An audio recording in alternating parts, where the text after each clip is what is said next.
Murong Ke, 367, was a prominent statesman and military strategist during the 16 Kingdoms period, 304 to 439 AD, in Chinese history.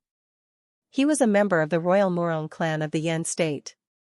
Murong Ke was the grandson of Murong Hui, the founder of the Murong Xianbei regime, and the fourth son of Murong Huang, Emperor Wenming of Yan. Murong Ke's mother, Lady Gao, was not favored, so Murong Ke was not highly regarded by his father, Murong Huang, during his childhood.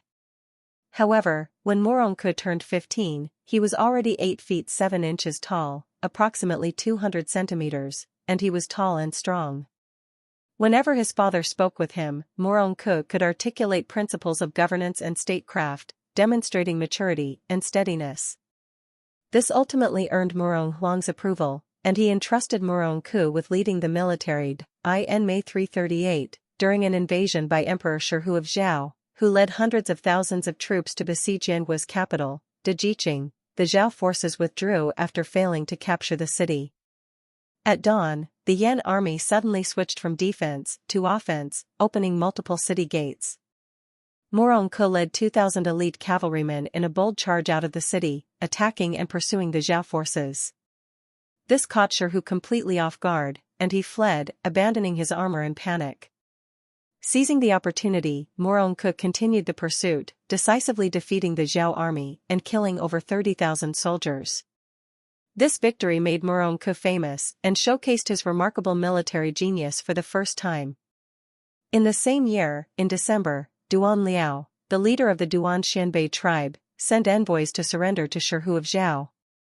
However, he later regretted it and sent envoys to surrender to Yan, conspiring to ambush and destroy the Zhao army that came to accept the surrender. Murong Ke led 7,000 elite cavalrymen and ambushed the Zhao forces on the narrow paths of Miyun Mountain, hiding in the dense forests on both sides. When the Zhao army passed by, Murong Ke launched a sudden attack. In this battle, Murong Ke decisively defeated the Zhao general Ma Qiu's 30,000-strong army, capturing the deputy general Yang Yu alive, while the main general Ma Qiu escaped on foot, with most of the Zhao army killed. Shi was furious and stripped Ma Qiu of his official position and titles. Murong Ke once again demonstrated his military prowess, earning Murong Huang's trust and becoming the military commander in place of his father. In 341, Yan King Murong Huang appointed Murong Ke as general of crossing the Liao River, tasking him with guarding Liaodong. Liaodong bordered Goguryeo to the east and Fuyu to the north, a frontier region that Yan had previously struggled to defend effectively. Upon his appointment, Murong Ke skillfully appeased the local populace and accommodated new immigrants of different ethnicities.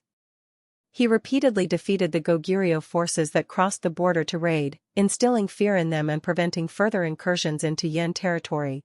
In October 345, Murong Huang launched a war against Goguryeo. Murong Ke, following the strategy of his uncle Murong Han, skillfully avoided the main forces of the Goguryeo army and led the Yan army's main forces against the weaker Goguryeo garrison troops. Achieving a decisive victory, they easily advanced into the Goguryeo capital, Wandu City. Goguryeo's king Gojia fled alone on horseback. The Yan army burned down the Goguryeo royal palace, dismantled the walls of Wandu City, captured the queen and queen mother of Goguryeo, seized numerous treasures, and relocated over 50,000 Goguryeo people, returning triumphantly. In 347, Murong Ke led 17,000 cavalry in another attack on the Fuyu kingdom, capturing King Xian of Fuyu and over 50,000 members of the tribe before returning. From then on, Yan's eastern and northern frontier regions were secure, allowing Murong Huang to confidently expand westward, extend the Murong Xianbei's influence, and compete for dominance in the Central Plains. The obstacle to Yan's westward expansion was the powerful Zhao state. Zhao had emerged from the split of the Han Kingdom, the first minority regime in the Central Plains established by the Xiongnu leader, Lu Yuan. The Zhao state was founded by the Jia leader, Shi Lu. After Shi Li's death, his nephew Shi usurped the throne the following year, becoming the third ruler of Zhao. In 347, Shi sent the Zhao army to the west to attack a Han Chinese regime in Liangzhou, which had seceded and controlled the northwest region. This preoccupation prevented Zhao from engaging in conflict with Yan. As a result, Yan, which had been continuously waging wars against neighboring states in recent years, was able to take a respite and gather its strength. In 348, Murong Ke went out hunting and was severely injured in a fall from his horse. He passed away shortly after, at the age of 52. His son, Murong Ke, then ascended to the throne. In April 349, Emperor Shirhu of Zhao passed away. Earlier, when Shirhu's uncle Shirli died, Shirhu, who had wielded sole power, massacred Shirli's wives, concubines, and descendants to usurp the throne. Now, following Shirhu's example, his adopted grandson Ran Min did the same after Shirhu's death. Ran Min exterminated Shirhu's descendants, seized the imperial throne, and established the Ranwei dynasty. Ran Min was of Han ethnicity and had no blood relation to his adoptive grandfather, a leader of the Jia people. However, this did not prevent Ran Min from being as ruthless and inclined to violence as Shirhu. Human nature, temperament, character, and disposition are shaped not by blood ties but by different cultural upbringing and influences. From a young age, Ran Min was decisive and sharp-minded. Shirhu doted on him, raising him as if he were his own grandson. As Ran Min grew older, he reached a height of 8 feet, was brave and skilled in battle, and repeatedly achieved military successes. Shirhu entrusted him with important responsibilities, making him a capable general. In Shirhu's later years, Ran Min was brave and had exceptional combat skills, but he was overly reliant on military force. At the beginning of the establishment of the Ranwei regime, the internal stability of the regime was not yet solid, and the country was in turmoil. Ran Min began his campaigns, waging wars in all directions, creating numerous enemies. This led to the fragmentation of the Central Plains, previously controlled by the powerful Zhao state, and the resurgence of warfare. The chaos in the Central Plains provided an opportunity for the ambitious Yan state to advance into the Central Plains. In April 352, Murong Ke mobilized 200,000 troops with Murong Ke as the commander-in-chief. After capturing Yuzhou, they planned to continue southward, aiming to dominate the Central Plains. Ran Min seized Xianghua and, after the complete collapse of Zhao, sought to take Yuzhou. A major battle between them became inevitable. The heavy armored cavalry of the Xianbei Murong is the best in the land. Ran Min's forces are limited, numbering only 30,000, with the vast majority being infantry, yet highly elite. Ran Min is preparing to engage the Yan army in battle. General Dong Run and Cavalry General Zhang Wen earnestly advised Ran Min, saying, "The Xianbei are riding the momentum of victory, their edge is sharp, and we are outnumbered. We should temporarily avoid direct conflict. Once they become complacent and lax, we can reinforce and strike to secure victory."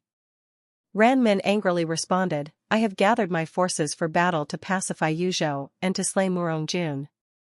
Now, if I retreat in the face of Murong Ke, the Xianbei will mock me." Thus, he decided to march his troops into battle. With 30,000 troops against 200,000, Ran Min bravely charged into battle, leading from the front, and Murong Ke could not gain any advantage. In 10 consecutive battles, Murong Ke suffered defeat each time, and the Xianbei cavalry found themselves at a loss against the Wei army formation. Ran Min was fierce, and his elite soldiers were formidable, causing fear among the Yan troops. Murong Ke rallied his soldiers, pointing out that Ran Min was courageous but lacked strategy, and his troops were weary and hungry, unable to sustain the fight and ripe for defeat. Ran Min's Wei army consisted mainly of infantry and intended to lure the Yan cavalry into fighting in the woods. Murong Ke urgently dispatched light cavalry to intercept them and then feigned retreat to lure the enemy onto open ground. Murong Ke deployed the iron-armored chain horse formation on the open ground, with 5,000 archer cavalry forming a square formation in the center to face the enemy head-on. Heavy cavalry on the flanks encircled them, with both horses and soldiers clad in armor. They used iron chains to link the horses together, forming a square formation and advancing forward. After the battle began, Ran Min rode his swift Zhulong red horse, capable of covering 1,000 miles in a day. He held a double-edged spear in his left hand and a hook spear in his right, leading a charge. He personally slew over 300 Xianbei soldiers. Upon spotting the large ceremonial flags, He knew they marked the presence of the commanding general and charged straight towards them. At this moment, the heavy cavalry of the Yan army closed in from both sides, encircling Ran Min's Wei army completely. Despite Ran Min's desperate charge, he couldn't break through the encirclement of the iron-armored chain horse. The Wei army was nearly annihilated. Only Ran Min managed to break out of the encirclement, leaving Murong Ke greatly astonished. However, Ran Min's escape attempt spanned over 20 miles, and his Zhulong horse suddenly died, causing him to fall and be captured. He was then taken to the former Yan capital, Ji City. When Ran Min was brought to Ji City, Murong Jun had him stand before him and asked, "You, a servant, dare to call yourself an emperor?" Ran Min replied, "With the realm in great chaos, even you barbarians can proclaim yourselves emperors. I am a hero of our time, why can I not declare myself emperor?" Murong Jun was furious. He had Ran Min whipped 300 times and then sent him to the former Yan capital Longqing, where he was executed. With the fall of Ranwei, the Xianbei Murong's Yan state grew increasingly powerful.